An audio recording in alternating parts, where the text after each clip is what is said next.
everybody. It's a Wednesday. That means only one thing. It's time now for Supernatural News and Parashare right here on Darkness Radio.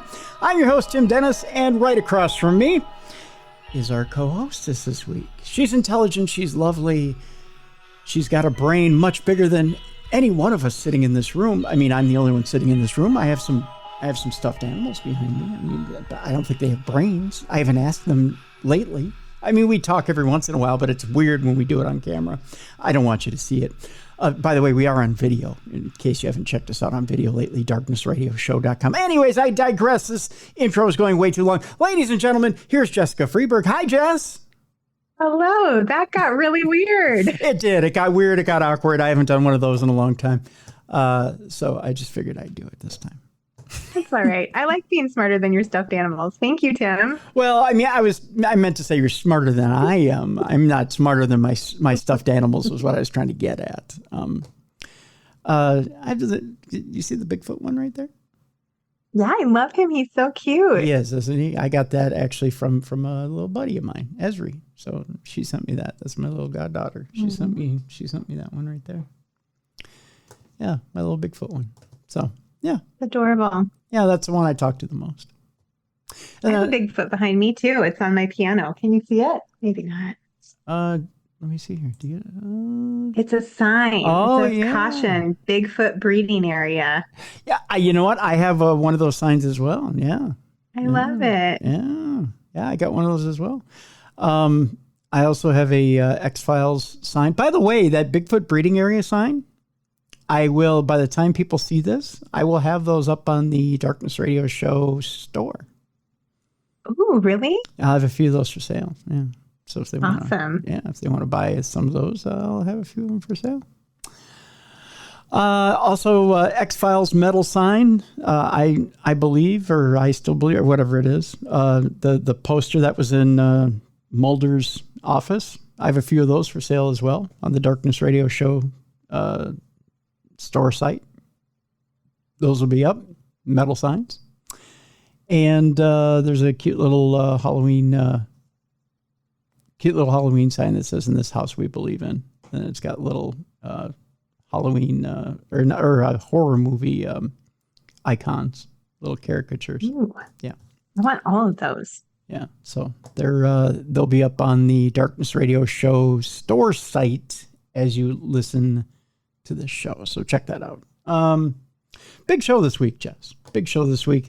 Lots of interesting stories. We'll talk a little bit about the cake mummies down there in Peru. They're still doing DNA tests on these mummies. So we'll talk a little bit about that. I'll tell you guys why Jess is going to start building a rocket ship in her backyard. Now that she's finished the porch, that will come up a little bit later. A couple of stories. We'll talk about that. AI is going to have us stooping inanimate objects and paranormal stuff in the future. We'll talk about that in our Nightmare Fuel segment. You'll see what I'm talking about. I don't know why it's become the AI stooping segment, but it has. I don't know. You guys seem to like those stories. I don't know what it is about that. Scientists are scouring the internet for evidence of time travel. We'll tell you about that as well. We got a Bigfoot story today. And I'll tell you why Komodo dragons are even scarier than they were before we started this program. And at the end of the show today, I'll tell you why it's not cool to eat just anything anymore. I used to enjoy eating so much, Jess. Yeah. Yeah. And I'll tell you why one extreme eater has ruined it for me now. That's at the end of the program today. They say you are what you eat. One guy's just dead because of it now. Uh-oh. Have you seen some of these extreme eating competitions and extreme eating dares online? I mean, I've heard of them, but I haven't watched them on purpose. No. Oh, gosh. We'll talk about it at the end of the show. My favorite extreme eating contest was on Stand By Me. Remember that scene where they eat the pies and it throws up pie everywhere? Yeah. Yeah. But wasn't there castor oil involved in that? I feel like he put castor oil in people's pies or something. Yeah. Yeah. Yeah. Yeah. Yeah. No, I like that scene. Yeah. Now, see, and speaking of, I mean, maybe we're getting off on a bit of a tangent here, but Did you even bother to follow the 4th of July Nathan's hot dog eating contest? No, I mean, I kind of always watch for who wins it because they talk about it on the news. So I didn't watch it. Did you watch it? I followed it on the news this year. I didn't watch it because, they banned Joey Chestnut. He was out of the competition because he has a sponsorship from Impossible Hot Dogs. Oh. And because it wasn't a true one, because it was a sponsorship from a competing brand. It wasn't Nathan's. It was Impossible, which is a plant hot dog. Right. Nathan said, "You're out." They blackballed him, so he couldn't compete. And the other thing was that, and that was sad in itself, that they wouldn't let him compete. That doesn't really seem fair. No, it's not. It's not. I mean, some of us can't eat very well. Some of us can't digest it very well anymore. Right. Part of getting old. Right. But the other thing that was disappointing was that I think the other reason they did it too is they knew Chestnut was going to blow up the field. I mean, not like blow it up, but because, you eat 60 some hot dogs, you're going to have a little bit of a flatulence issue. But I think what it was they knew that Chestnut was going to beat in the men's division because they have a women's division now. Yeah. Yeah. And I'm just saying that there's going to be a lot of horny men sitting around watching women eat hot dogs. I'm just saying. I think the woman who won this year ate over 50 hot dogs. I don't think it's sexy though, Tim. I mean, they're like dipping them in water and shoving them in their mouth as fast as they can. Maybe I'm wrong. I'm not a guy. With two hands, Jess. I'm just saying, with two hands. There's a lot, like I said, there's a lot of perverted men out there. You get a woman with two hand in a hot dog and she's swallowing it. There's a lot of lonely men who play a lot of video games in their mother's basements. Oh, just that. I have such a simple mind. See, you just got to stretch. You just, to stretch. That's all I'm saying. Anywho, but yeah, so I think they blackballed Joey Chestnut because he knew that he's gonna take the field. So, but so you sit and you watch these people down hot dogs, and it is kind of disgusting. I mean, but. After they get to hot dog number 28, you're like, okay, how much longer can you do this, right? I'd get to like 5 and I'd be like, okay, we're done. But yeah, some of these people just go and go and go and go, and they're skinny as hell. Yeah, that's a crazy thing. Yeah, you don't get like, Mr. 500-pound, hot dog eater up there, or 700-pound hot dog eater up there. You get Mr. 140-pound hot dog eater who, nails 65 of them. Yeah, I always am astounded. I'm like, where are they putting it? And then clearly they don't train for this, so they're not for a marathon.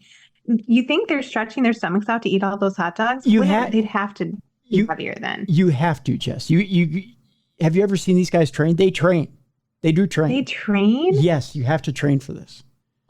It's a competitive sport. I know it sounds crazy. It's so weird to me. Yeah, you have to train in order to competitive eat. And that's why a lot of these videos that are online are dangerous of these people that are doing these dares. Because they're extreme eating, not knowing what it is that these competitive eaters do. They do it year round. And that's crazy to me that they're so tiny then. Yeah, and it's an art form. So I think there's a lot of purge. If I thought about eating 50 hot dogs, I'd gain 10 pounds. Oh, I'd gain probably 12 to 15. But yeah, there's an art form to it of what they're doing. It's wild. Yeah. Maybe they take laxatives or something. Not to be gross, but that's the only thing I can think of. There's a purge to it. There's got to be a purge to it. You can't consume that. I mean, you don't work all that off just through your metabolism and by exercise. You just don't.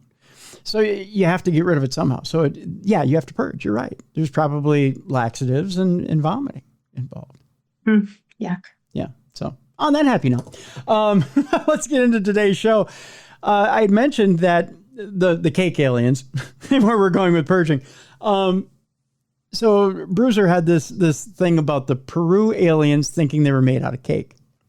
I mean, they look like they're made out of cake. Certainly, they look like you could go up and, like they were made out of somebody from Cake. Somebody from Cake Boss probably made these things. But there's now been some fingerprint analysis, which is deepening the mystery of those mummified aliens in Peru.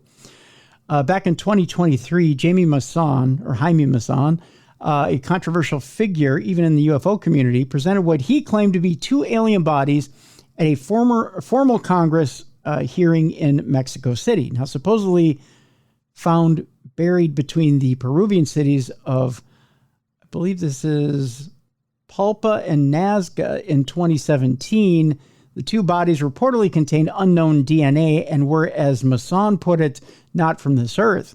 His claims went on to generate a great deal of controversy and debate, with experts slamming his discovery on the basis that the aliens were thought to be little more than human mummies. Despite this, however, the mystery surrounding Maussan's claims has never really gone away. Now, back in April, another alleged alien mummy was presented, and now, according to forensic analysis of the mummy's fingerprints, it seems that there might genuinely be something strange going on. The prints were examined by former Colorado prosecutor and current defense attorney Joshua McDowell, who maintains that they do not match any known human fingerprint pattern, which is interesting. Something different. Yeah, definitely. We did not see any loops or whorls on the prints of the fingers or on the toes, he told Mail Online, with regards to an analysis of a particular specimen known as Maria. I'm a former prosecutor. I'm a criminal defense attorney. I've seen lots of fingerprints, and these were not classic fingerprints. Maria's fingerprints weren't consistent with human prints. That said, this doesn't necessarily mean that the mummies are alien. It could possibly be something to do with the way the skin was preserved, said McDowell. It's very odd, is the quote from him. Well, with that being said, is it actually alien? Is it the way the skin was preserved over years and years and years? Or is it something else? Is it something entirely different? Or is it the way they put the paper mache together? Is it the way they faked it? Yeah, that wouldn't be a human fingerprint either. Yeah. Yeah. It's interesting what comes out of this, but yeah. They keep saying there's nothing human to these things. There's nothing human to these things. Well, depending on how well you faked it, there may not be anything human to these things. I don't know. I tend to be very skeptical as well, but we'll see. We'll see what comes out in the coming days with these things. I just know that further proving they are cake. Yes, they're cake. But it's just interesting that they keep finding more of them. I mean, Jaime Maussan keeps finding more of these things. Oh, there's another 3 of them over here. There's another 2 of them over here. Well, where are you? And is it the same person finding them every time, basically? Or his team, yes. Yeah. Which tells me they're making them in a storage closet somewhere in Mexico. No. So that's all that tells me. So. Well, our next story has to do with a moment that a UFO flies above a British town and a strange dark mass is spotted in the sky. A woman filmed the incident, likened the mysterious object spotted this past Friday to something out of Harry Potter as she filmed the dark craft drifting through the sky. The woman was left bemused after looking up at the sky only to spot something unusual floating above her. The resident in, I believe this is Belshire, which is a Lanarkshire town around 10 miles west of miles southeast of Glasgow. Go figure. That's a new measurement for me. That's confusing. It is. Quickly grabbed her camera and began filming the strange dark mass. During the 1.5-minute video, the UFO is seen meandering through the air from side to side. At various points, it even appears to change shape against a sky of white clouds and blue sky. The amazed witness told Glasgow Live The skies have been beautiful lately with bright colors, and when I heard the helicopter for the third time that day, I did look up and I caught a glimpse of it out of the corner of my eye. The woman went on to liken it to something out of Harry Potter, with the object reminiscent of Dementor phantoms from the film. It was the way it was moving that made me want a closer look. I just thought it was strange and reminded me of something out of Harry Potter the closer it got. A more earthly description of the craft was also offered, as she said, even at one point, it did look like a giant chicken, but still dark even when it passed over my house. I don't know that I'm running out to watch a giant chicken fly over my house. I mean, I'm definitely going out to watch it. Yeah, I don't know how long I'm standing out there, though, if it's a giant chicken flying over, It's weird. The mysterious footage also has garnered a handful of comments from other confused viewers. One wrote, saw something similar many years ago in Dalgety Bay. Very strange. Definitely wasn't balloons. Another added, thought it was a bin bag at first, but it's not. In other UFO news, a video posted by No Context Memes on X, formerly Twitter, had everyone talking. The clip, which has so far been viewed over 11 million times, shows what appears to be a large tent. Oh, we covered that. The large tent swirling last week, the one that looks like it was thrown off a cliff. So I tell you what, I'll post this in the description of the show, and you can tell us what you think. I'll show you here, Jess, in just a moment here. The picture, I won't show you the video, but the picture looks very strange. It's kind of far away. I don't know how you tell that that's a chicken, but I mean, it doesn't really look like a chicken to me. Yeah, it's like a black balloon or something. Yeah, it does. And I can see where people think it's a bin bag or a garbage bag. It's kind of that's possible. Formless, right? So yeah. I get that, but I don't know. I think the woman is probably pretty bad at Rorschach tests. If she's like, it's a chicken. I'm like, I just came from the farm. We were around chickens. That does not look like a chicken. Right? Yeah. I think she probably was just hungry. It's a chicken. What's this? It's pork. I'm craving meat. Is that extra crispy? It's a 2-piece and a biscuit. I'm starving. Oh, that sounds good. Oh, doesn't it? 2-piece and a biscuit right now. Oh. Now, okay, personal preference. If you're going out for chicken, where are you going first? Well, I really do like KFC, even though I know it's not the best, but it's something nostalgic about it. That was like one of my first jobs in high school. I was the chicken girl at KFC. Really? Yeah, my husband fell in love with me in my chicken pants. He actually wrote in my yearbook, I like your chicken pants. I love you and your chicken pants, huh? God, that is so hot. He's such a player. I was hot in the chicken pants. I love you and your chicken pants, girl. Little visor. Yeah. Huh. Yeah. What a player. Yeah, probably KFC. How about you? That's tough. It used to be the old standby KFC, but then I had a phase where I was completely into Popeyes. That was before they really stretched out the chain here in Minnesota. When it was just, you had to go down to Lake Street. That was the only one they had. Yeah. And then, yeah, I don't know, but I would say I'm probably back on KFC. I think KFC is probably. Are you? Yeah. Yeah, you can probably get better chicken at like a nice quality sit-down family restaurant that's not quite as greasy, but I don't know. Give me just like double dip that extra crispy and lay it on a plate for me. Stick it in a bucket. Yeah. What's the I keep calling him by the wrong name. It's a joke between intern Yoko and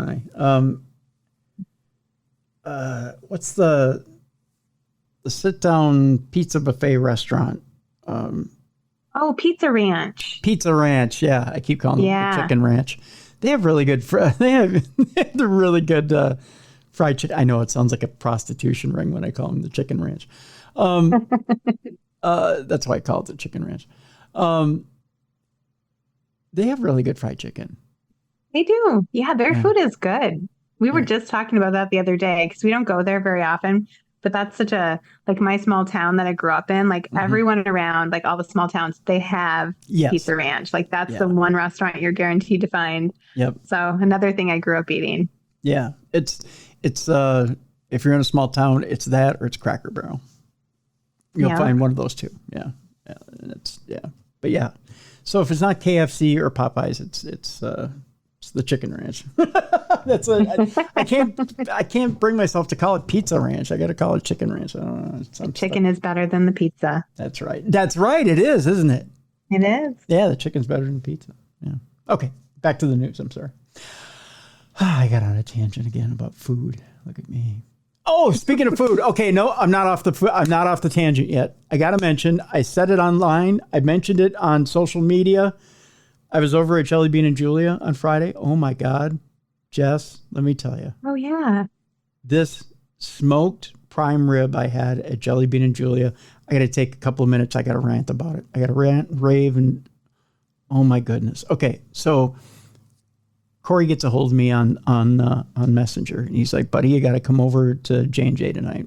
He's like, "I'm trying." You remember the restaurant Tequila Berries?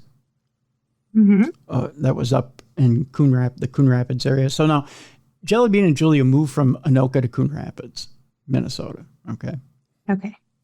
And I think he pretty much wanted to. He said, he's had prime rib at a couple of different things, and prime rib is kind of like a Minnesota. For those of you who don't know, it's kind of a Minnesota staple on Friday nights. So you go out, you go get a big steak, big hunk of meat, whatever, in the Twin Cities area on a Friday night, right? A big steak. So, the deal is, he wanted to replicate the Tequila Berries all you can eat. It's not an all you can eat deal, but he wanted to replicate the prime rib experience. So Tequila Berries back in the day when we were young had a all you could eat prime rib special. So it was all you could eat prime rib, baked potato, and they made a Tequila Berries salad that was to die for. It had kind of a sweeter dressing. Oh, it was so good. So Corey said, I'm going to go one higher. I'm going to smoke the prime rib. And he was going to offer it, I'm trying to remember. He's going to do it every Friday now, smoked prime rib. It is so good. Oh, Jess, it is so good. And it's cooked perfectly. I think it's like 14 ounce, 16 ounce, or 14 ounce, 20 ounce. I'm trying to remember what the two cuts are. And then he does what's called a Boston baked potato. And I hadn't heard of it until that night. But it's baked and then deep fried. Ooh. Right? That sounds delicious.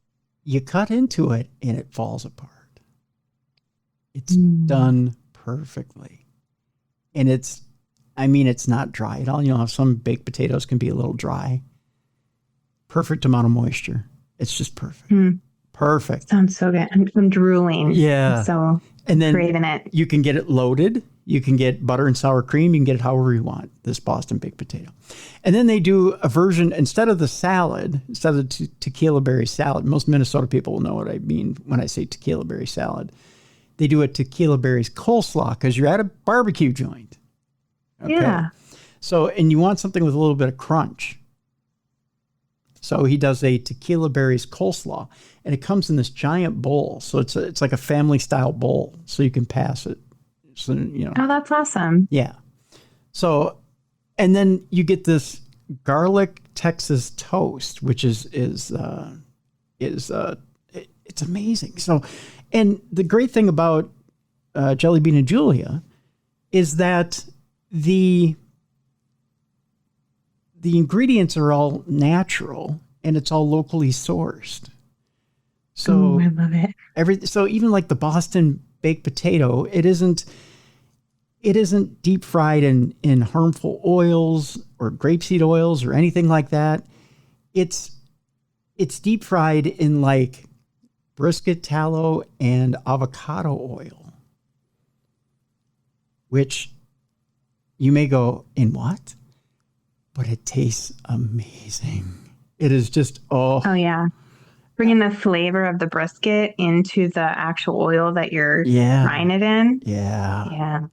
So that's brilliant. I'm telling you, it just, in the breads that they use are again, locally sourced. They come from a local bakery, and they're an organic bread. He uses an organic sourdough for the Texas toast, which is amazing. It's just some really good stuff. It's really, really good. And you don't come out of it like some barbecue places. You come out and you might get the Bee Gees or the bubble guts, or you might get the you might have that kind of overly stuffed feeling, or you're uncomfortable.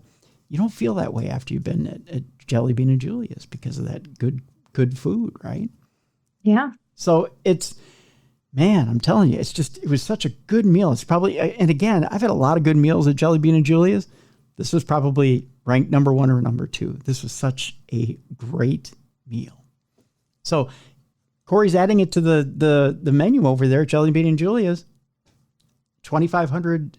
Oh gosh, I forgot the address again now. But look it up. Look it up online. Jelly Bean and Julia's.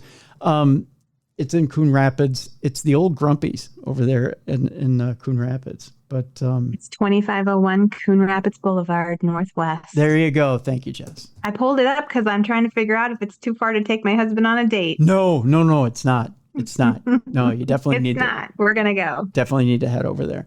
And again, if prime rib isn't your deal on a Friday night, and by the way, they have a stage over there, live stage, live music on most nights. So music begins right around 8:30. They have a full bar. So, and Corey told me about this one drink over there that he's drinking. Actually, I'm going to say it on air because it's pretty funny. It's called a dirty butthole. I couldn't believe that yes, but it sounds so wonderful. It has a horrible name, but it's like rum chata, and it's what is it? He said it was rum chata, Jaeger, and something else like root beer or something. But it sounds weird, but he says it's wonderful. The tastes together are wonderful, but having to actually go up to the bar and order a dirty butthole sounds weird. I'm going to make my husband order me that for sure, just to watch him do it. Yeah. Have your husband go to the bar and ask for a dirty butthole. I think it would be hysterical. But now everybody in the audience should go to the local bar and ask for a dirty butthole. But yeah, if you're in town, if you're in the Twin Cities, Jelly Bean and Julia, you can take Jess and I out to dinner. We'll let you. Yes, we will. Just message us first. We'll always take a free dinner over there. Or if you're in the Twin Cities metro area, go to Coon Rapids, Jelly Bean and Julia, and tell them that Darkness Radio sent you. Absolutely. All right, let's get back to the news. Sorry about that. I just had to mention it because, my God, Jess, it was, again, one of the best dinners I've ever had in my life. So good. God, so good. I'm so hungry now. I'm going over there next Friday. Or this coming Friday. I totally am. Going over there. I think I'm going over there for my birthday. What I'm going to do. You should. I treat myself for my birthday. And stick a candle in that prime rib. Which, yeah, right? Which isn't until August, but I'm thinking that far ahead. Yeah. I got That's not that far away. No, I got a stellar report at the cardiologist last week. Now I'm just thinking, let's blow it up. Right. Stick some meat in there. Hey now. Hi-oh. Here's our next story, Jess. Human life on the moon is possible, but only under one condition. Wait a minute. We read this story, didn't we? Didn't we? No, we didn't. I don't think so. No, okay. I don't know why this sounds familiar, but human life on the moon is possible, but only under one condition, say scientists. Why do I think this story sounds familiar? I don't know. Keep going. I'll tell you if we've already talked about it. Scientists may have uncovered the path for humans to successfully inhabit the moon. A new study has claimed on its surface are extremely dangerous levels of radiation. namely the galactic cosmic rays that can significantly increase a person's risks of developing cancer. Other forms of radiation on the moon can even cause damage to skin and have a detrimental impact on blood cells, but a new study might have a remedy for those concerns. Carried out by, I believe this is Jinan Gu and Mikhail Dobine, of the University of Science and Technology of China. Analysis has shown that future inhabitants of the moon could be protected by a thick layer of the moon's soil, creating a barrier above them. And this development comes less than 3 weeks after scientists revealed that caves had been discovered on the moon, which could potentially complement the new study released by Guo and Dabine. I think this sounds familiar because we had a variation of this story at one time. We were talking about using bricks, or them, the Chinese going up there. I remember talking to my podiatrist about this a couple weeks ago. The Chinese going up there and building huts made out of bricks, because you don't want to, it's too expensive to actually bring materials up to the moon. It takes too much fuel, right, and it's too much of a payload. But they were talking about going up there and using the actual soil and building bricks, making bricks out of the soil and then building huts to protect them from the radiation. Guo told the New Scientist the radiation on the moon is not constant. For short stays on the moon without encountering intensive solar energetic particles, or SEPs, the radiation effect should be small. But she claims that in the event of a solar storm, the consequences could be catastrophic to humans. She said there was such a big SEP event that happened in September that it could have caused possible death to astronauts on the moon if they had been there unprotected. Guo continued, neutrons have a large biological effect, as they can effectively interact with the human body to cause radiation effects in the internal organs. They can contribute to more than 90% of the total effective radiation when shielding is around 50 centimeters. The study showed that a 3 meter gap below the moon's surface could protect human life for 20 years without suffering from the dangers of radiation on the moon's surface. So it's an interesting study, but again, you're kind of literally playing with fire. I mean, you're in that situation where if you're on the moon's surface, you're taking a huge chance with radiation and hoping upon all hopes that you're not bombarded with it, you're not frying yourself to death. Yeah, it doesn't sound like a great idea. We're not at that point yet, a point of desperation where you're saying, well, we got to get off the planet. We got to find something else. But I hope we never get to that point. I feel like we should fix the planet we're on before we go destroy another one. Right. Well, but I guess the argument is, how many years away are we from that? It seems like we have a couple of different agendas here, and that there's one agenda within our governments that are saying, well, we got to kind of hurry this thing along, and we don't know why. They're desperately searching for these other planets, and they haven't said as to why. Yeah, that's kind of scary right there. It's very telling. It is very telling. I think I might have found, Jess, the planet for you. Okay. And the reason why you're going to build a rocket ship in your backyard right after finishing the porch this week. Are you ready for this? Yes. This is why you're going to make that visit to Menards this week. Menards, we could save 11% on your rocket ship. You're going to Mercury, Jess. You may say, why Mercury? Yeah, why Mercury, Tim? Because it may be home to a layer of diamond up to 10 miles thick. Wow. Diamonds are a girl's best friend, so. They are. The smallest planet in our solar system may be hiding a treasure with a value beyond imagination, at least for us here on Earth. So I think first one up there gets to claim it. It's kind of the Mally Fox vision of, I get a piece of the moon. If you get a piece of Mercury here, Jess, you're going to be worth a lot of cash here, kid. I'll take Mercury. She can have the moon. I'll take Mercury. There you go. You can have Uranus. I already have it. It's attached. It isn't going anywhere. I'm just saying. Is it dirty? It is a dirty butthole. Yeah. I can purchase it at the bar for all of $5, I believe. With temperatures ranging from an unimaginably freezing 173 degrees minus Celsius. So you might want to bring a jacket. I'm going to have to bundle up. Yeah, it's going to be a little cold. That's during the night, to a blisteringly hot 427 degrees Celsius during the day. Wow. Bring your bikini. Across the... Your bikini is going to melt off of you. It's going to burst into flames. That's across its equatorial regions. Mercury, which completes one orbit of the sun every 87.97 days. So a year is only 87 days long on Mercury. It goes kind of quick. Wow. I might get old fast. Yeah, a little bit. Is certainly not a place you would think to look for evidence of alien life. Now, hidden beneath the planet's surface, however, may lie a different kind of treasure. In a recent study, scientists from China and Belgium used NASA's Messenger spacecraft to investigate Mercury's interior, determined that the planet might be home to a layer of solid diamond up to 10 miles thick. There are two possible processes that could explain how such a feature might have formed.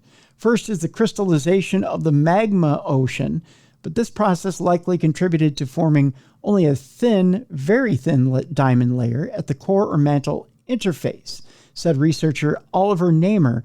He told that to space.com. Secondly, and most importantly, the crystallization of the metal core of Mercury. Now, there's a lot of metal fans out there going, dude, excellent metal core.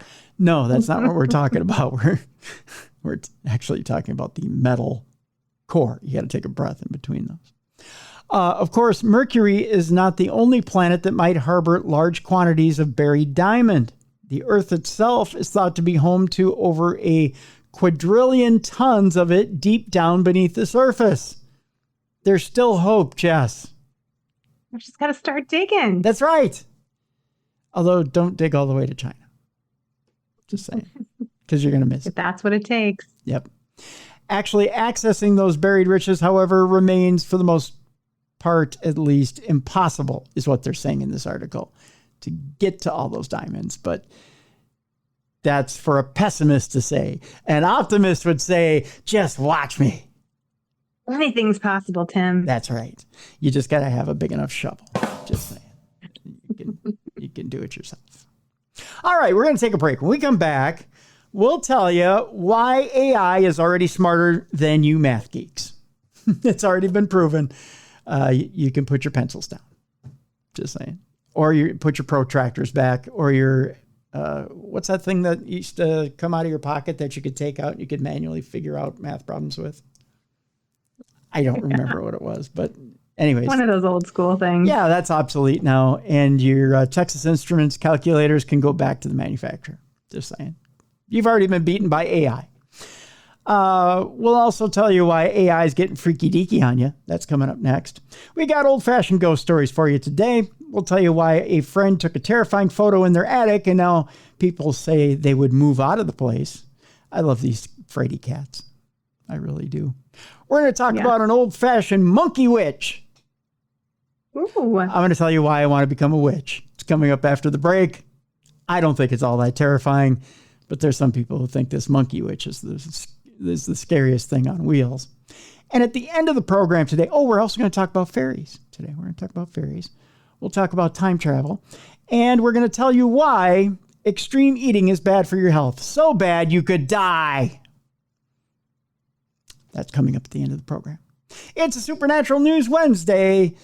We need your Parashare, by the way. You can send your Parashare stories to tim@darknessradio.com. You can go to darknessradioshow.com, click on that blue button on the right-hand side, and submit your 2-minute voice note. If you need more time, do it again. Rinse, repeat. It's the same thing over and over and over again. I'll stitch them together. We'll put your lovely voice on the air here. Or if you have a studio kind of like this one, you can create your own theater of the mind with music, sound effects, and your lovely voice. Send it in here. I'll screen it. We'll put it on the air. So that's how you do your own Parashare. But we need your Parashare stories. Send them in, and we'll air them here on the show next week.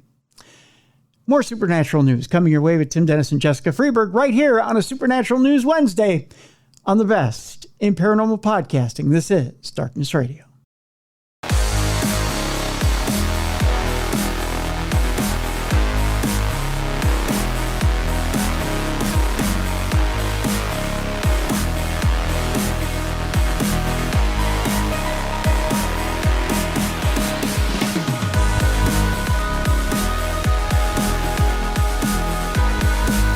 Welcome back to the best in paranormal podcasting. This is Darkness Radio. I'm your host, Tim Dennis. Right over there is Jessica Freeburg.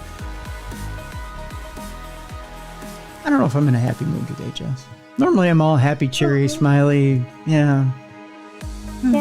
What's up? Why are you sad? Don't be sad. It's been raining a lot. It has been. And it's muggy. Yeah, and it's muggy. It's hot. I haven't seen much of the chippers lately. They've been in their dens. I don't blame them. I've been in my house. I can't go out in this hot weather. I don't get people who like hot weather. Like really extreme hot. I don't. Yeah, I can't. Yeah. I can't do it. I don't know. I get it rubbed in my face in the winter time. I like winter. I like winter. I like cold. I like seasons. I do too. Yeah, I like winter. Seasons are nice. Yeah. I mean, I don't like my buddies going into hibernation, but I like cool weather. I like fall. I like spring. I like seeing leaves fall. I like seeing them come back. I like that stuff. To me, that's encouraging. It's encouraging stuff. Seasons changing, seeing life spring up and life renewing, and baby chippers. Those are the best. Little baby chippers. Yeah. Yeah, that's the best. And little baby birds. Little baby birds are born. That's the best. Yeah. Now I'm starting to cheer up a little bit, Jess. I mean, I'm starting to get my moxie back. I'm starting to cheer up a little bit and get a little smile on my face. And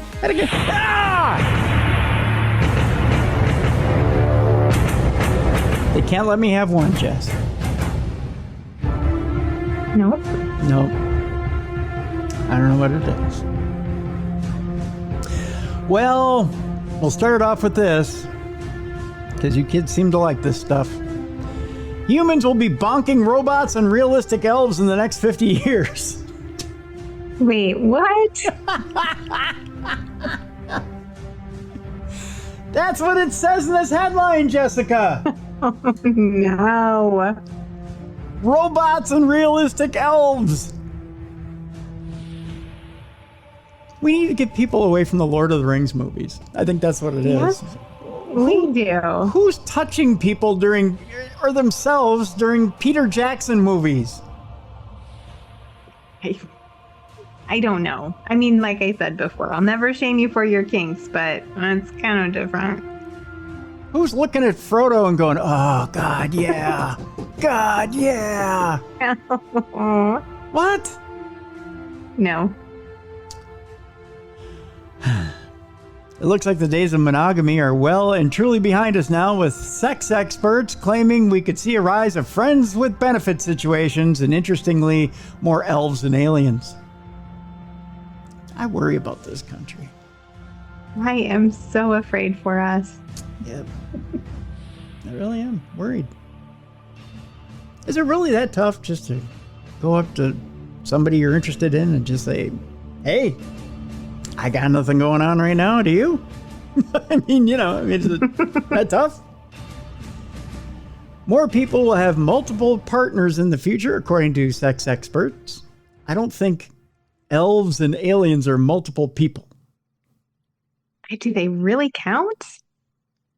It's a good question. I don't think we count them in the census. I mean, especially the ones from outer space. They found a shift in relationship dynamics in the next 50 years. We'll see many either embracing or more lovers or choosing to remain single. The study by sex toy brand Lilo predicts a softening of rather persistent attitudes towards having multiple partners in 50 years' time. For those outside of a relationship, we might see more of a decoupling between sex and commitment, it said. Sex is good for us, and the more we come to understand that, the more friends with benefits might be a much more normal arrangement. Well, you might be saying, Tim, what's this got to do with aliens and elves? I'm getting there. I really am. We'll have more partners, but not when we used to. Let me read that again. We'll have more partners, but not when we used to. Teenagers might be abstaining, but we'll be more promiscuous in our 30s and beyond. Oh, so when we know how to use it. I see what I did there. We're more likely to have more partners later in life as we grow more in confidence in personal development. Robots will also play a bigger role in our sex lives as people turn to virtual avatars and artificial intelligence to get their kicks. Again, I don't get it. I'm sorry. Here's the other part, Jess. Realistic elves and aliens will replace firemen and nurses, the study said. I can't hear you right now. You don't even understand. I don't either. As the technology evolves and becomes more accessible, it seems inevitable that more people will have sexual experiences with robots. I never once looked at R2-D2 and said, I want to slip it in that little light hole. I know, right?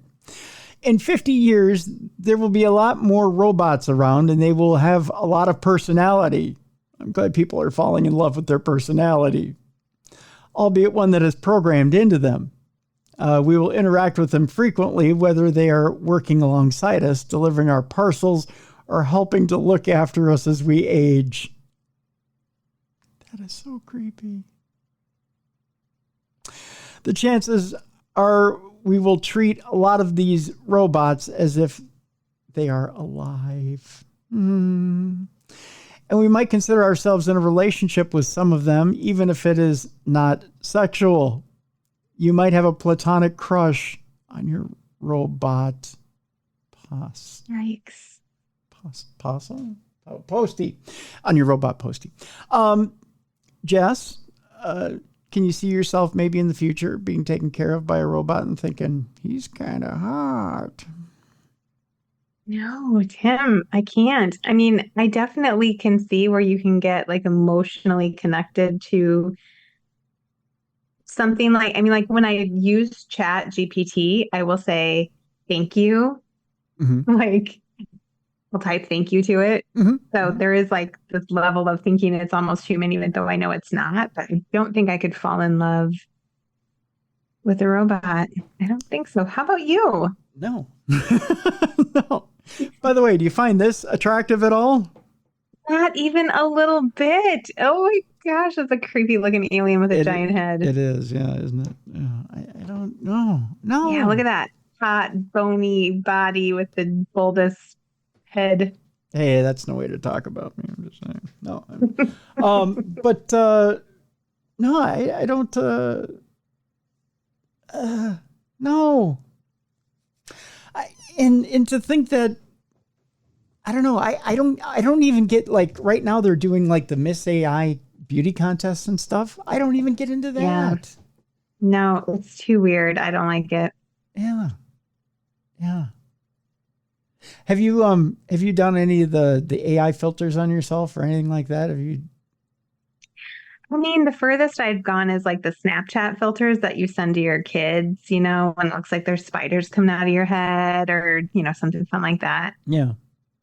But I don't really like the ones that make you look like a different person. They're just weird to me. I mean, I'll send them funny ones to my kids. My son actually has my profile picture on his phone is one where I'm bald from a Snapchat filter, but yeah, you won't find me on TikTok filtering myself heavily to look like I have big lips and long eyelashes.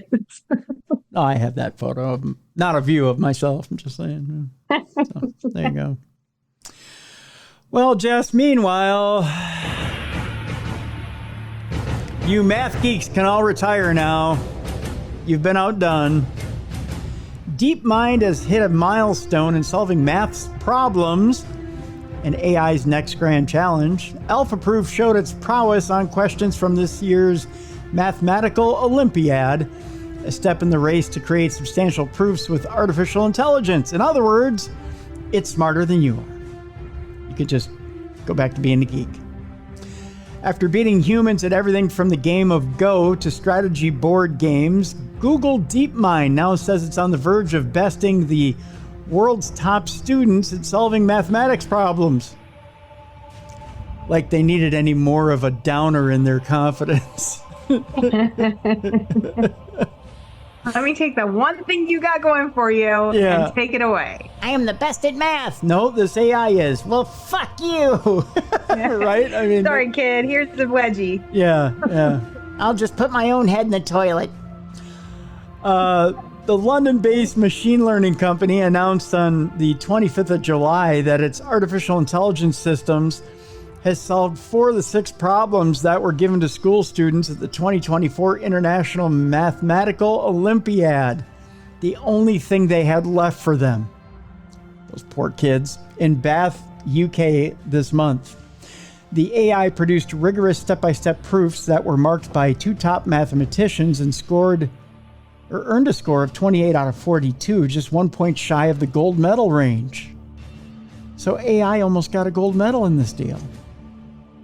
Not bad. I don't think they should be eligible for medal. Well, where do you hang the medal? I mean, yeah. Where do you put that silver medal? It's not like it's got a neck, right? No, it's not real. No. It's clearly a very substantial advance, said Joseph Myers, a mathematician based in Cambridge, UK, who, together with Fields Medal winner Tim Gowers, vetted the solutions and who had helped select the original problems for this year's IMO. DeepMind and other companies are in a race to eventually have machines give proofs that would solve substantial research questions in maths.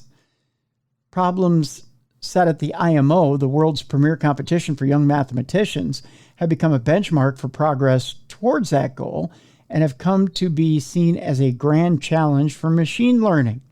This is the first time any AI system has been able to achieve medal-level performance, said Pushmeet Kohli, who is vice president of AI for science at DeepMind. This is a key milestone in the journey of building advanced theorem provers, said Kohli. Well, good on you. That's all I got to say. So there you go. I'm just saying there's going to be somewhere, there's going to be a geek that's going to, some math geek somewhere is building a nuclear powered device to take out AI right now. All because there was some girl that was really sweet on his math ability who got beat out at the Math Olympics. Yep, she doesn't need him anymore. She has AI. That's right. She's getting herself off to AI right now. And see how I tie the stories together? It all comes together. That's full right. circle. That's right. All because she thinks AI is the hottest thing she's ever seen because it scored higher in the Math Olympics. And now she's disguised it as an alien. She dressed it up as one of her favorite Star Trek characters. So weird. Yeah.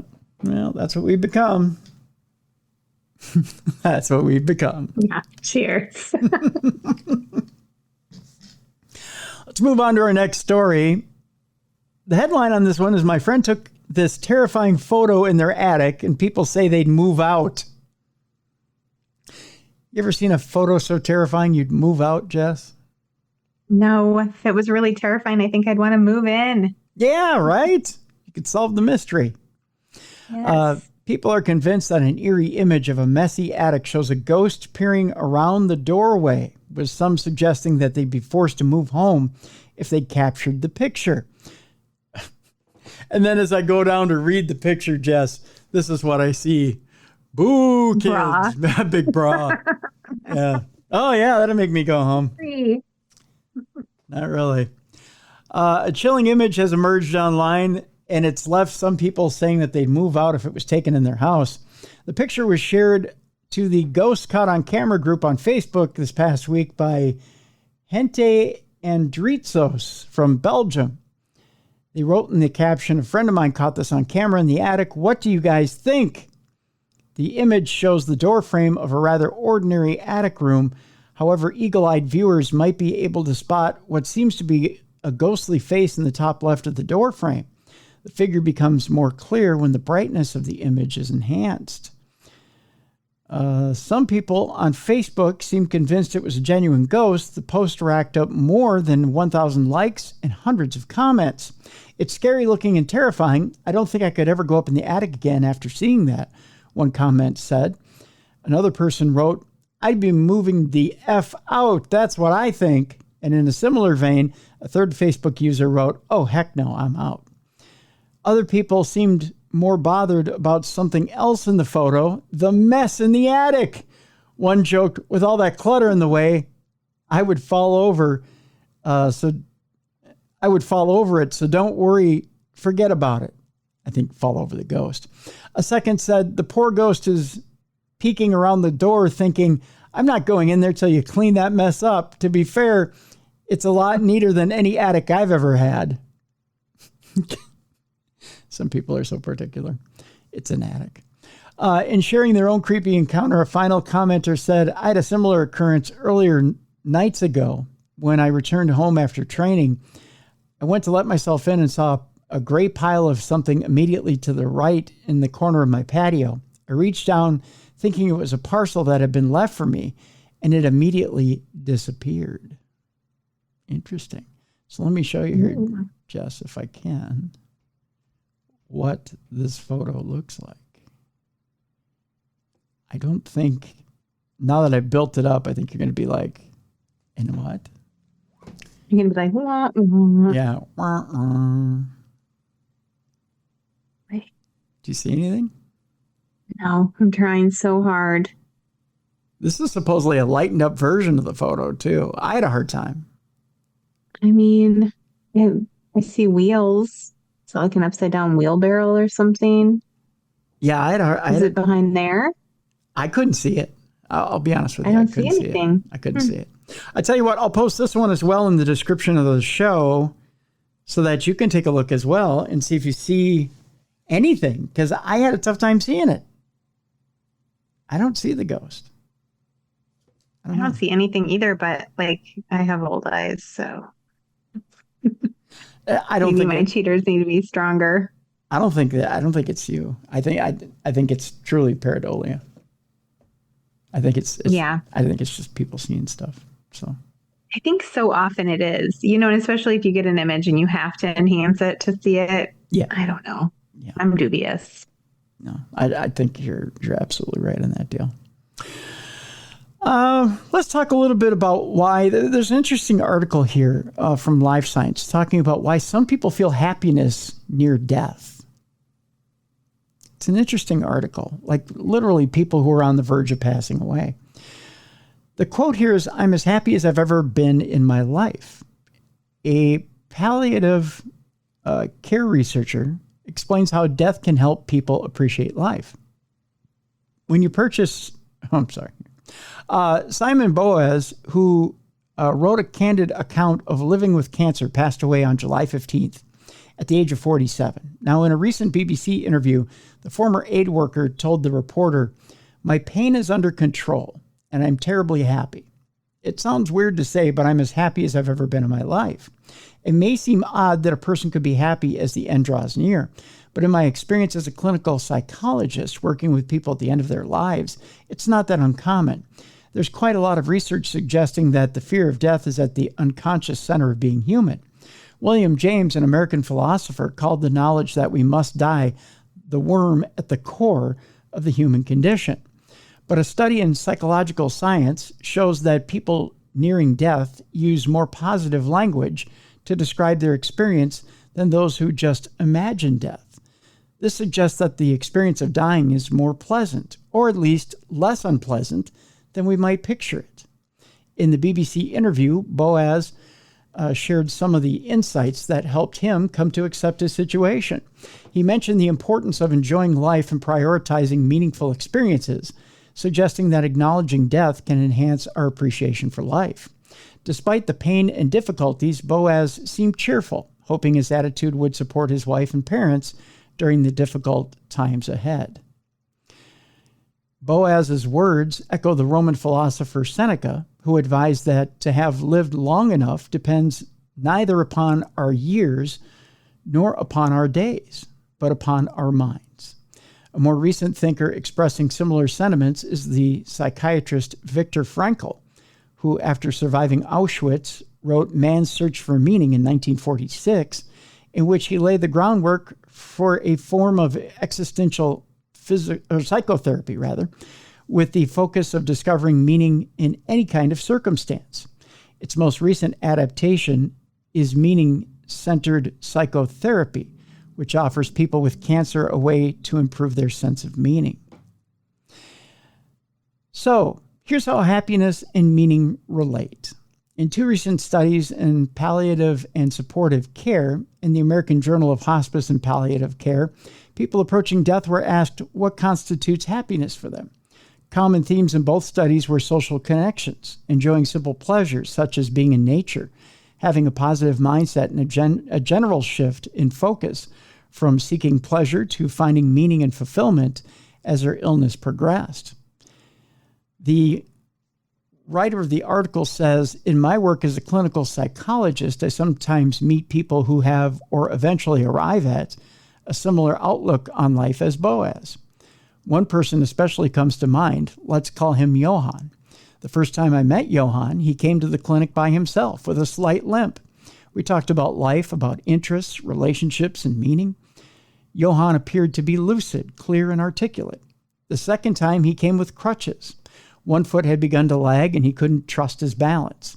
He said it was frustrating to lose control of his foot, but still hoped to cycle around Mont Blanc. When I asked him about his concerns and what they were, he burst into tears. He said that I won't get to celebrate my birthday next month.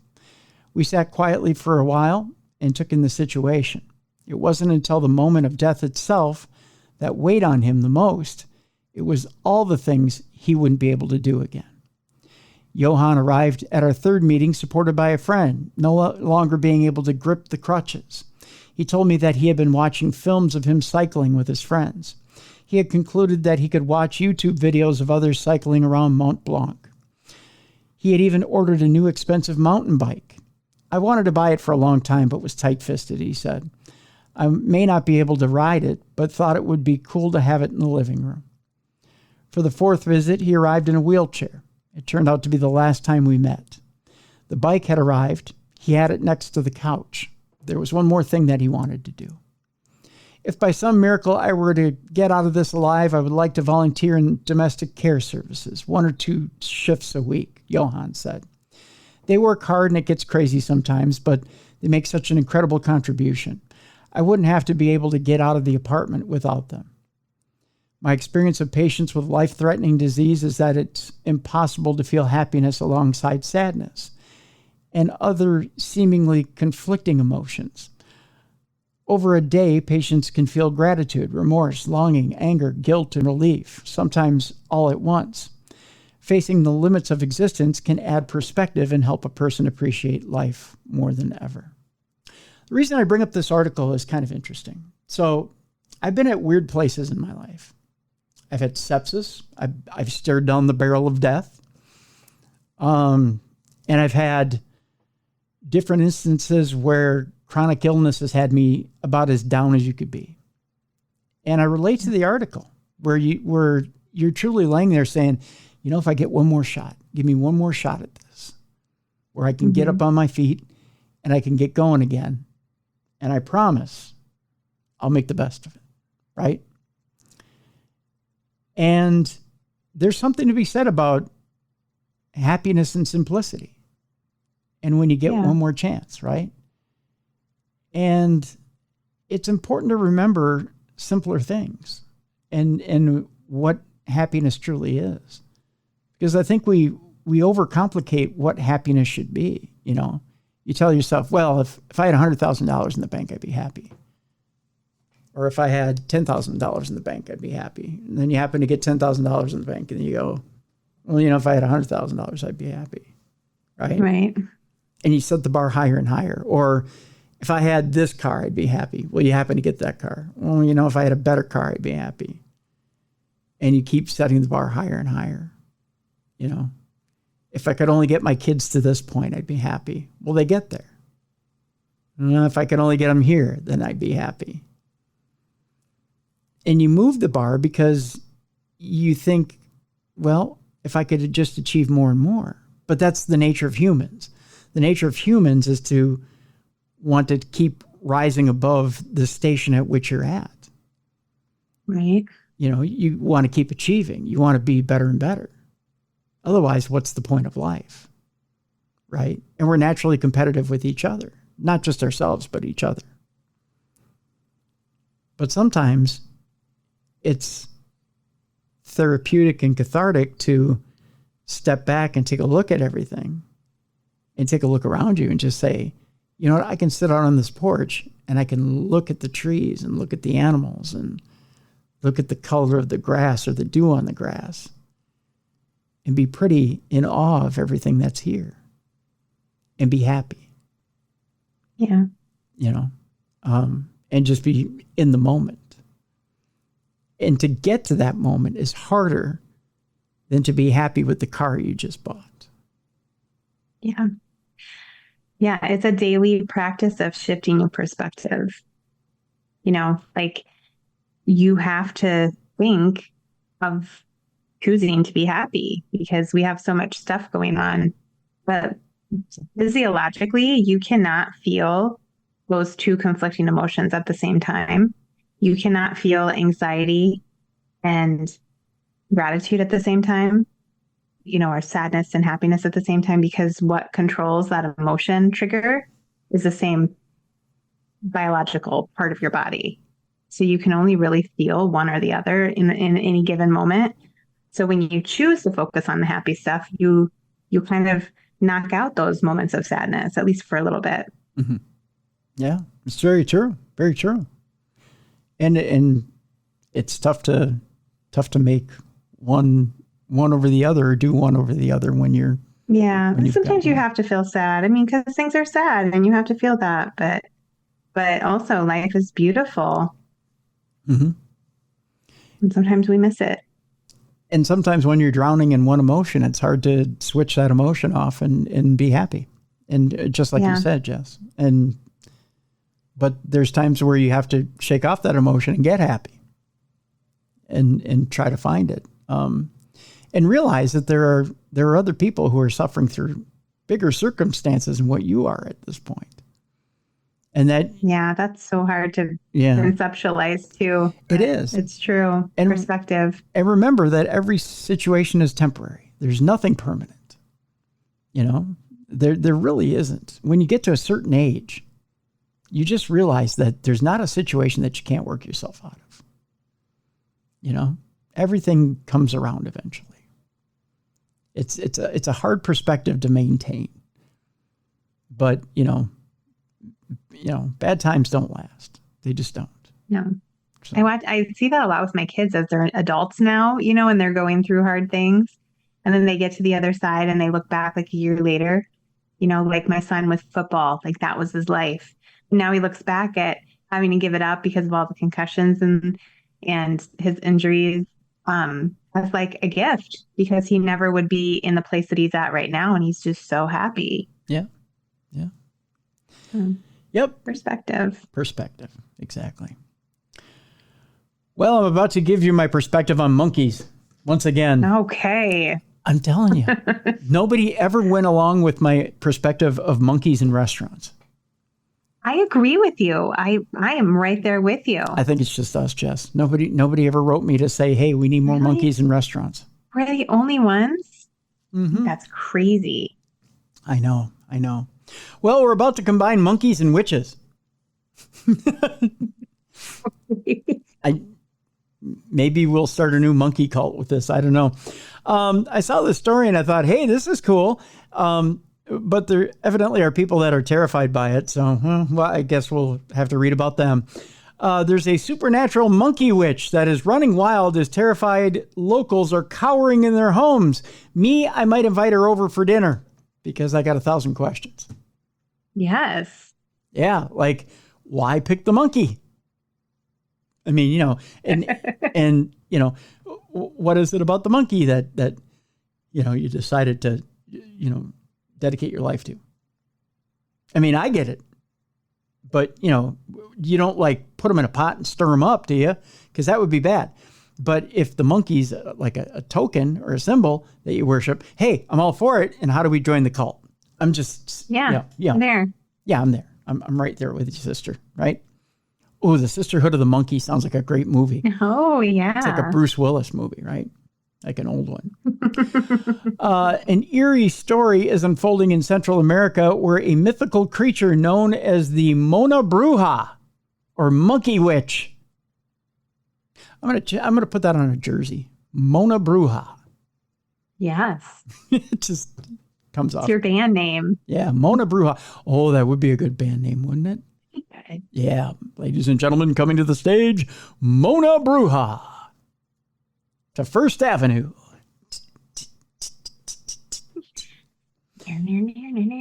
Right? That's my guitar. Yeah. This one's called Monkey Love by Mona Bruja. Okay, so Monkey Witch is reportedly wreaking havoc. Well, that's what monkeys do. They wreak havoc. The residents of a neighborhood in, I believe this is Diriamba, Nicaragua. Why did I say that like an announcer? You totally did. Diriamba, Nicaragua. Are living in fear, believing that they're being haunted by this classic Latin American folklore. According to Coast to Coast, the Mona Bruja is known for her ability to turn into a red-eyed monkey with a deafening shriek. I want to keep her. Can I keep her? Can I have her at the house? You're going to have to fight me for her. I want her. Seriously? Can we timeshare? Maybe. I mean, kind of like a divorced couple. We could have parenting time. Yeah. So it's like, I don't know, like 1 week I get Monday, Wednesday, Friday, and then you get Tuesday, Thursday, and a weekend. And then I think that, and then we can alternate so we can have her on the weekend. Yeah. Different week. Okay, that's fair. Visitation schedule. I like it. So the Mona Bruja is known for her ability to turn into a red-eyed monkey with a deafening shriek, usually spotted scrambling along rooftops. We're going to have to go in on leashes. It's the only way we're going to keep her at home. Yeah. As of now, the word on the street in the Roberto Clemente neighborhood is that the historical specter has chosen the locality as its new dwelling. She's going to have to learn how to like winter. Just saying. Yeah. I think we need to get her one of those little things that they put in your dog's ear so that when, if they do get lost, they know how to locate their owner. Oh, yeah. Little tag, little RFID tag. Yeah. Be like, here, Mona Bruja. Come here. Do one of those deals. Yeah. A local who wanted to remain unnamed recounted his unsettling encounter with the Mona Bruja. He heard an odd thumping noise against the wall of his house. Probably trying to get the fleas off, right? Yeah. Followed by the sound of something quickly darting across the room. He bravely declared, "That's paranormal." It's probably not. Just saying. Adding to the chills, he mentioned that the neighborhood had tried to snare the supposed witch, but she was too clever, according to the Daily Star. He claimed that she won't show herself when one is waiting for her. An incident involving a similar monkey witch caused a stir in Nicaragua last year when the residents of Grenada found large stones raining down on the rooftops. People claim to have come face to face with the Mona Bruja, which led to mass hysteria. In response, the scared residents formed a hunting party, desperate to track down the suspected apparition. However, when the so-called witch was finally cornered, it appeared to be nothing more than a youngster causing trouble. Oh, so the posse went after a child. Yes, they did, yeah. Wasn't a Mona Bruja at all. It was just a little brat. Just saying. Yeah. So, there you go. Our next story, Jess, we go from a monkey witch to a Cottingley fairy. Scientists are analyzing cameras that were used to capture the fairies back in 1917. 2 young girls claim to have photographed real-life fairies in a small village in England, Elsie Wright and Frances Griffiths. 2 young cousins who would often play next to a stream at the bottom of their garden repeatedly claimed that they had seen fairies there. To prove it, Elsie borrowed her father's camera, and the girls set about capturing some photographs. To everyone's surprise, the pair had managed to produce a set of very convincing, at least for the time, images showing what appeared to be actual fairies, often with one of the girls sitting beside them. The images were so convincing, in fact, that they quickly went public and became headline news. Many believed the fairies to be real, including author and spiritualist Sir Arthur Conan Doyle, who included the photos in a magazine article that he had written. The mystery of the Cottingley fairies would go on to endure for over 60 years until finally, in 1983, the 2 cousins admitted that the photographs had been faked using cutout illustrations from a book. Both, however, remained adamant that they had genuinely seen fairies at the bottom of the garden. Now, more than 100 years after the photographs were taken, scientists have conducted a new analysis of the cameras that the girls had used to take them. The research involved using brand new state-of-the-art CT scanners capable of imaging detail down to just 7 microns, the equivalent of the width of a strand of spider silk. Boy, that's a detailed camera. Yeah, that's high quality. That's not a cell phone camera. No, not at all. No, not at all. Although it would have been fun if they would have had cell phone cameras back in 1917. Despite the high level of detail, however, nothing unusual can be found. Of course, we didn't find any fairies, but I think we did find a little bit of magic in that the scanners show how we can now look inside objects without disturbing them and see a level of detail that is unsurpassed, said Professor Andrew Wilson of the University of Bradford. Through scanning these objects, we can show the inner workings of how analog photography works and the materials which go into making a camera. It's really exciting to be able to see new details inside our objects using the cutting-edge facilities next door to us at the University of Bradford. So there you go. Making fairies with a camera. That's all I got as far as fairies go. I've never seen a real fairy. I don't know. Have you? I haven't seen a real fairy. I can't say that I do not believe in them, though. I know of people that have witnessed things that they think are fairies. So I would say it's possible. I mean, the pictures that the girls took are obviously real. They're cute. Yeah, yeah. I know, I've said this before on the show, and I said this when Rosemary Ellen Guiley passed, that Ro and I had talked for hours about fairies. I once told her, don't believe in them to save my life. Don't trust them as far as I can throw them. And then she sat and talked to me for 2 hours about why I should believe in them. And did you believe? It didn't change my mind completely, but it changed my thought processes. Yeah. I don't know. I guess I figure anything that we believe in strongly, individually and collectively as a society has the potential to become real, even if it's not real. Sure. If that makes sense, right? Yeah. Like a tulpa. Yeah, tulpas in thought form. Sure. She put it to me. She said, I'll put out one statement and then I'll go from there. And the one statement is, more of the civilized world believes in fairies than don't. And then I'll build my case from there. And I thought, well, okay, that's interesting. And then she goes, and now I'll build upon it. And I thought, okay, yeah. So I thought, okay. And she goes, when you consider that whole civilizations build roads around fairies and fairy villages. Yeah, it's true. Yeah. And I really think that like a lot of the things that we encounter in the paranormal they tend to think kind of interdimensional, right? So it seems silly to me to think that there would only be one type of thing in that dimension. Whereas like in our dimension, we have all kinds of things. So why wouldn't there be things that are like fairies or trolls or, all these other little things that are just different and unique? We have us, we have humans, we have chipmunks, we have bunnies, we have all these different things. So I guess to me, it makes sense that there's a multitude of different types of energies that live within that other realm and sometimes peek their heads out and say hi. Yeah, exactly. I have a Bigfoot story for you, Jess. Awesome. A weird old nature document clip showing an alleged Bigfoot resurfaces online.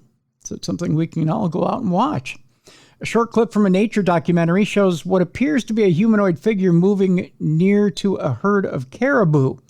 The footage, which has been doing the rounds for some years now, gained renewed attention recently when it was picked up by a number of news sites and spread around on social media. It's a clip from an old documentary entitled The Great North, which was shot by a Japanese film crew. The crew has been situated on one side of the river in a remote part of Quebec, Canada, while capturing footage of a herd of caribou wading through the water and then running off toward the hills. They had always remained adamant that nobody else was present on the other side of the river. Despite this, a strange figure can be seen briefly standing up, running toward the right, then crouching back down behind a grassy rise that blocks him from view. The identity of the mysterious figure has generated some heated debate over the years, with some suggesting that the clip is evidence of a Bigfoot roaming the Canadian wilderness, and others maintaining that it is simply a person with a backpack, despite the crew not seeing anyone. Others again believe that the figure is actually an optical illusion, and that what you can see in the footage is a caribou or another animal that happens to be partially hidden from view behind the rise. There's a stabilized version of this clip, and again, I'll post this in the description of the program so you can see exactly what we're talking about. But here is a picture, Jess, of what this thing looks like. Oh, yeah. So that's pretty compelling. Yeah.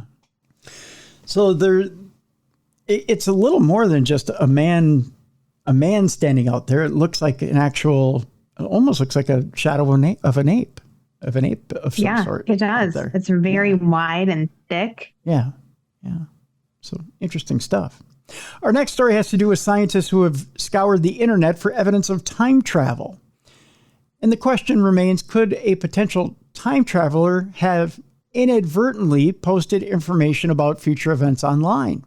The question of whether or not time travel has or ever will be possible has long remained a topic of heated debate, with some arguing that if it is possible to travel through time, we would have already seen some kind of evidence that time travelers from the future had been here. But what if we're simply not looking in the right places? Recently, a team of physicists conducted an extensive search of the internet for evidence that someone from the future might have returned to the past and dropped hints about it online. In particular, they decided to search for specific, easily identifiable keywords, easy for me to say, concerning something that nobody before a certain date could have possibly referenced or known about. After much deliberation, they settled on Comet ISON, which was discovered in 2012, and Pope Francis, the name chosen by Jorge Mario Bergoglio, easy for me to say too, when he became the head of the Catholic Church. Histories of bright comets like Comet ISON are generally well kept by societies and journals around the world, indicating that Comet ISON might remain memorable well into the future, the team wrote. Conversely, there is little reason for anyone without prescient information to be referring to something as Comet ISON before 2012 of September. Therefore, discussions or even mentions of Comet ISON before September of 2012 were searched for as potentially prescient evidence of time travelers from the future. Sadly, despite their best efforts, the researchers were ultimately unable to find any references to either the comet or Pope Francis before the relevant dates. Of course, this doesn't necessarily mean that time travel is impossible. Time travelers from the future may simply be very careful about making such blunders. There could also be other reasons. While looking for such evidence online is a waste of time, it may be physically impossible for us to find such information, as that would violate some yet unknown law of physics, according to scientists. So Jess, I'll ask you this. Do you think you can physically log something like that from the future to the past and have it stick? I mean, I believe anything is possible. I can't wrap my brain around all of that time travel, and I mean it's beyond my comprehension. So I'm going to go with yes, maybe. What do you think? Well, let me ask you this first before I answer that. If future you could come back from the future into the past and potentially write the great novel and put it in your hand and make you rich before your time,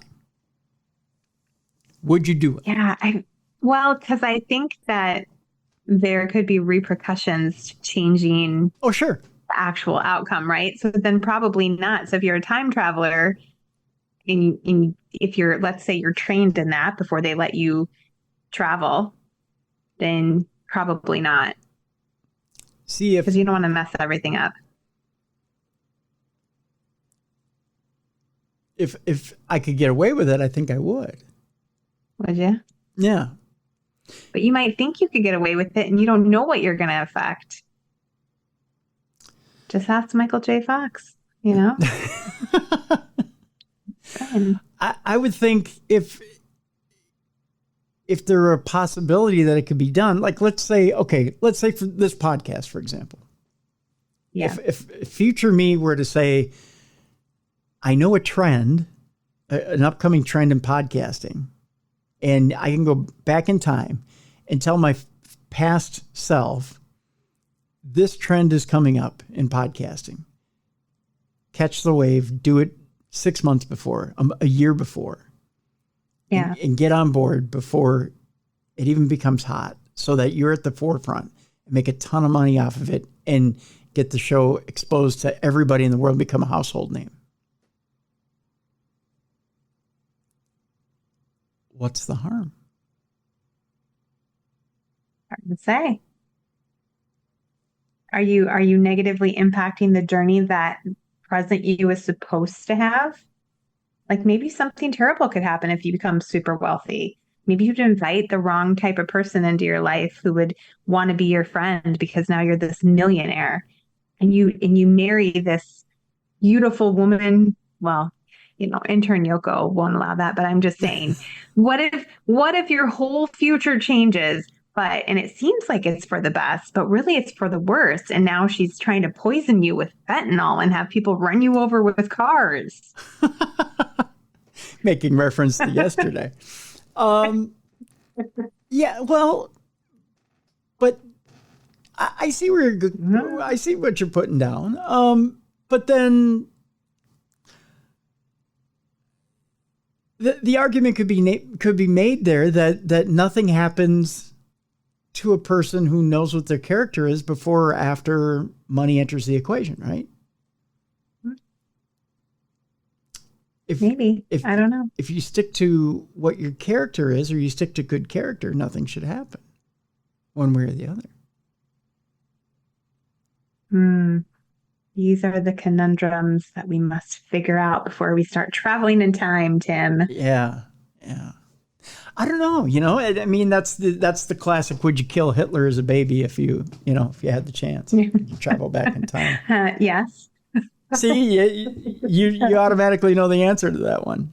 Yeah, I could save all those innocent people from being murdered. Yes, I would. But then again, you've killed a baby. Right. Who's an innocent. Yeah. Based on something it hasn't done yet. Conundrum, right? I wouldn't. The truth is, I wouldn't kill anything or anyone. I don't even kill flies, Tim. I capture them in my hand and I take them outside and release them. Aw, look at you. Or I just let them fly around because I tell my kids, I'm like, they only get to live for like 3 days. Just let them have it. Let them have it. Let them have it. They got it. They're in control.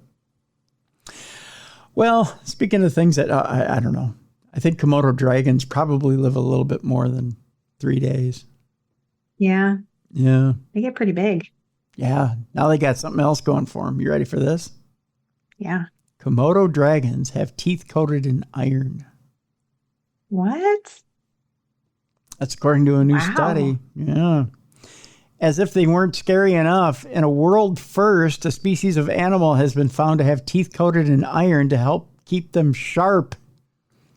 Measuring up to 3 meters long and weighing up to 160 kilograms, the Komodo dragon, which is native to several islands in Indonesia, is the world's largest living lizard species. Although they typically don't attack humans, these powerful reptiles have been attributed to several fatalities, no doubt thanks to their extremely sharp teeth and powerful jaws.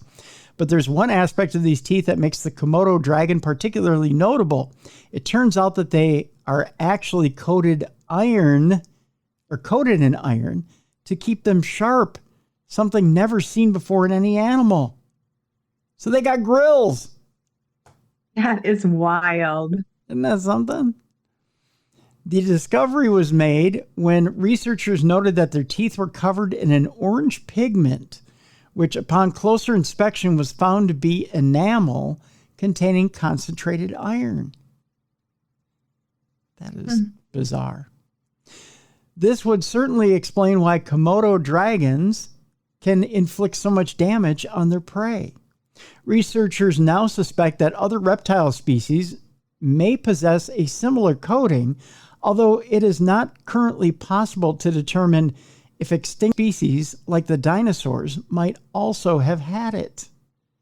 Using advanced chemical and structural imaging, we revealed that, I believe this is V. komodoensis or komodensis, either one, teeth possess a unique adaptation for maintaining their cutting edges, orange iron-enriched coatings on their tooth serrations and tips, they wrote. Comparisons with other extant varanids and I believe that is crocodilians revealed that iron sequestration is probably widespread in reptile enamels, but it is most striking in Komodo dragons and closely related zyphodont species. I'm learning new words here, suggesting a crucial role in supporting serrated teeth. So there you go. I've never been a Komodo dragon dentist, and I don't want to be after this. No, thank you. But that is interesting. Yeah. It's too bad it's not diamonds they're coated in. You brought it around. I see what you did there. But maybe they'd have a diamond-encrusted grill. If you, yeah. See, they already got the metal in there. You just need to get them little diamond implants in there. You get them a little something that says, like Krusty the Komodo dragon, like Krusty, Yeah. So there you go. All right, our last story of the day here today, Jess, has to do with extreme eating. And I know we're getting up on dinner time here as we're talking. So I'm going to leave you with this on today's show. Extreme eating is to die for, much like last week, Nebraska football was to die for. An extreme eater is dead and did so during a live stream. Oh, no. That's right. They died during a live stream. And this is actually the trend right now, is to do this extreme eating while doing a live stream. What? Yeah. Remember we were talking competitive eating at the beginning of the program? Yeah. Some people will line up and extreme eat while on a live stream and just knock down a bunch of food to prove that they can do it. This isn't professional eating. This is just people claiming that they can do this. And then they do it without proper training. That's why I was saying these professional eaters actually train. Yeah. Yeah. Like a marathonist. Right. So this extreme eater died during a live stream while eating 10 kilograms of food. Imagine that. Okay, translate that for me. What is 10 kilograms in pounds? I'm going to have to Google it. Yep, you're going to have to, because I can't do the math on that in my head right now. I can't either. I'm getting it. Okay. I'll read the story while you... 22 pounds of food. Oh, no. See, no. Your stomach's not meant to hold that much.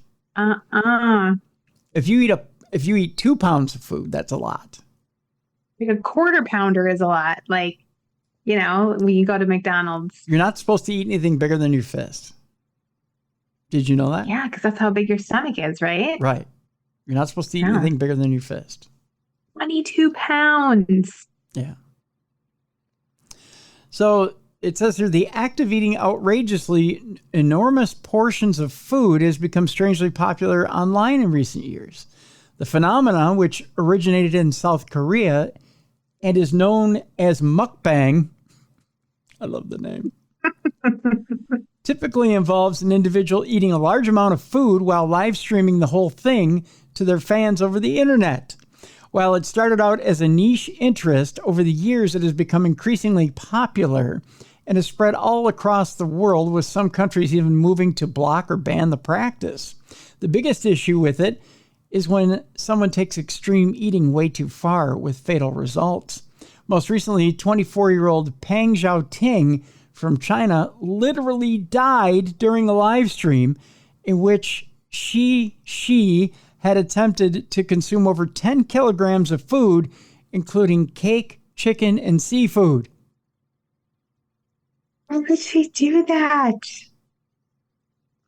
Because she wanted likes. She wanted followers. This is so sick. Yeah, likes and followers. That's exactly what it was. According to reports, she had actually ended up in the hospital the day before due to gastrointestinal bleeding caused by overeating. But incredibly, this hadn't stopped her from continuing to binge the following day. 10 kilograms. That's 11 pounds, by the way. I learned that from doing some subtraction from when you said... When she collapsed on stream, viewers attempted to send help out to her, but it was too late. She died after her stomach literally tore open due to the extreme amount of food she had eaten. Can you imagine how painful that death was? No, that poor girl. The mukbang phenomenon continues to prove divisive and is in fact outlawed in her native China. It's against the law to mukbang. Any other kind of banging you want to do, by gosh, it's up to you, but no mukbang. No mukbang. No mukbang. Mukbang bad for you. Even so, many people continue to do it, attracting large audiences on social media. Suffice to say, this is one online trend that you definitely don't want to try at home. No, that's just ridiculous. Yeah. And that is how we end Supernatural News for another week. What a way to end it, Tim. Sorry.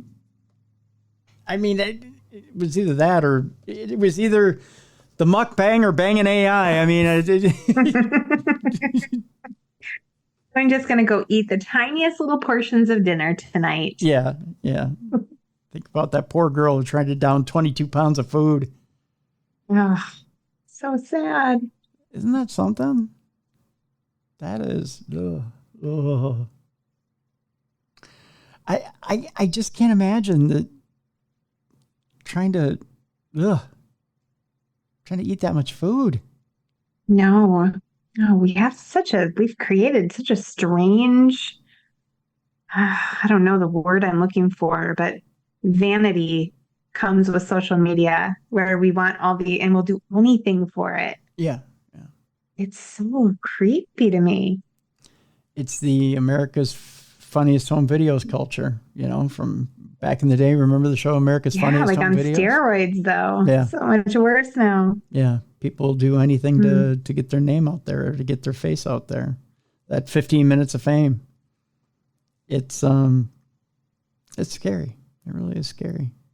And what do you do? I mean, what do you do when people decide that, they've made their mind up that I'm going to be famous. I'm going to get all those likes. I'm going to try and be some sort of internet sensation and cash in.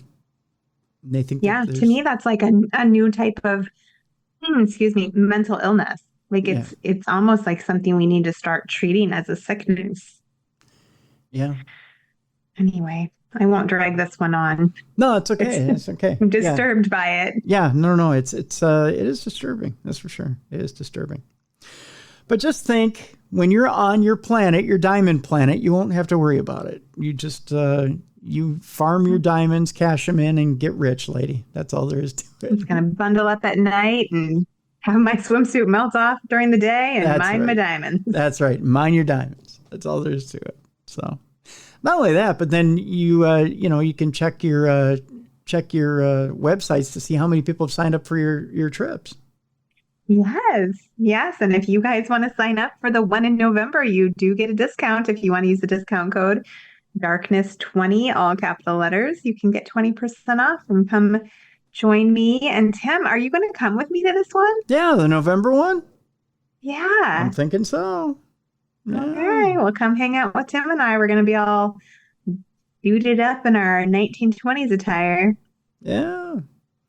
I'm going to, as a matter of fact, I think I have to shop for a zoot suit because I'll be a few sizes lighter. I know. Good for you. I was thinking I need to make sure I can fit into mine. I've written a couple of books since the last time I wrote it. I always gain 5 pounds with every book, baby. So. I see. Well, there you go. Have to go for a couple runs. Yeah. No, I think I have to shop for a new one. So. Awesome. Good for you. That's a good reason to need a new one. Yeah. So, yeah. But yeah, we'll, yeah. So yeah, November. Is that the weekend before Thanksgiving? Oh, God. You're going to ask me what weekend it is. Let me see. Oh, November. Gosh, I don't have my glasses on. I'm such an old lady. 14th through 17th. So it starts on a Thursday. If you want to join Thursday, you can. You don't have to. You can just do Friday and Saturday and ends on Sunday. There you go. Perfect. Maybe we can... depending on what time on Sunday, we can all get together and watch a Vikings game in the bar. Ooh, there yeah. Yeah. We can have some of that blueberry fritter French toast and watch the Vikings in the bar. Yeah, and I bet they could make us a dirty butthole if we asked them to. Well, I think that happens in the hotel room the night before, you know what I mean? Just saying. I don't know what that means.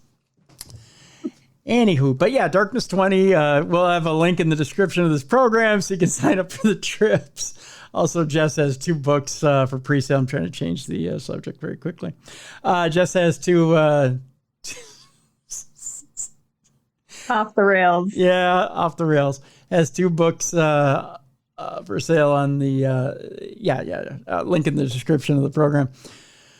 2 books, pre-sale. Go get them before they come out.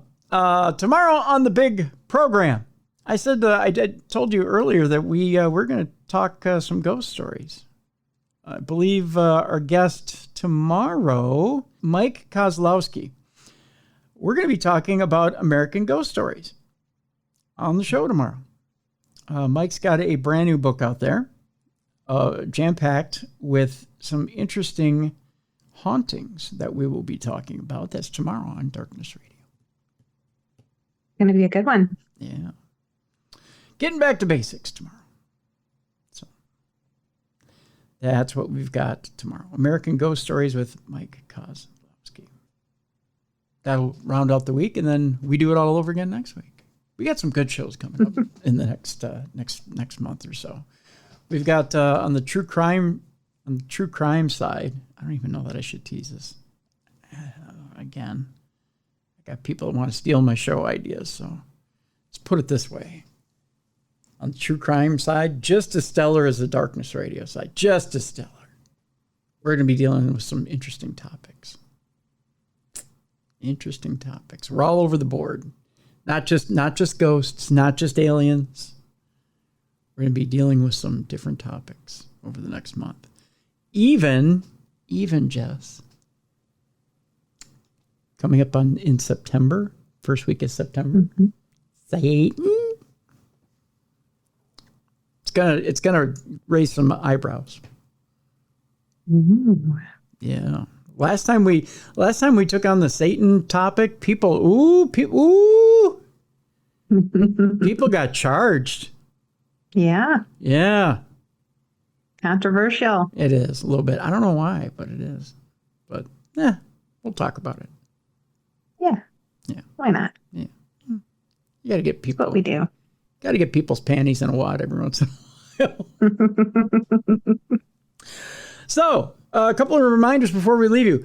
Yes, this episode you may be listening to, you can see on video as well. The way you do it is you go to darknessradioshow.com, select the show that you're listening to, and guess what? There's a video link right above it. There's a YouTube video link right above it.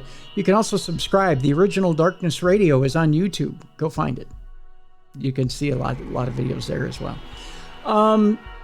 The other thing, check out darknessradioshow.com, the store that's there. Please support the store that's there. Let's see, what else? I think that's about it. That's it. We'll see you tomorrow for Mike Kozlowski, American Ghost Stories, right here on The Big Show. For Jessica Freeburg, I'm Tim Dennis. Thank you so much for listening to the best in paranormal podcasting. This is Darkness Radio.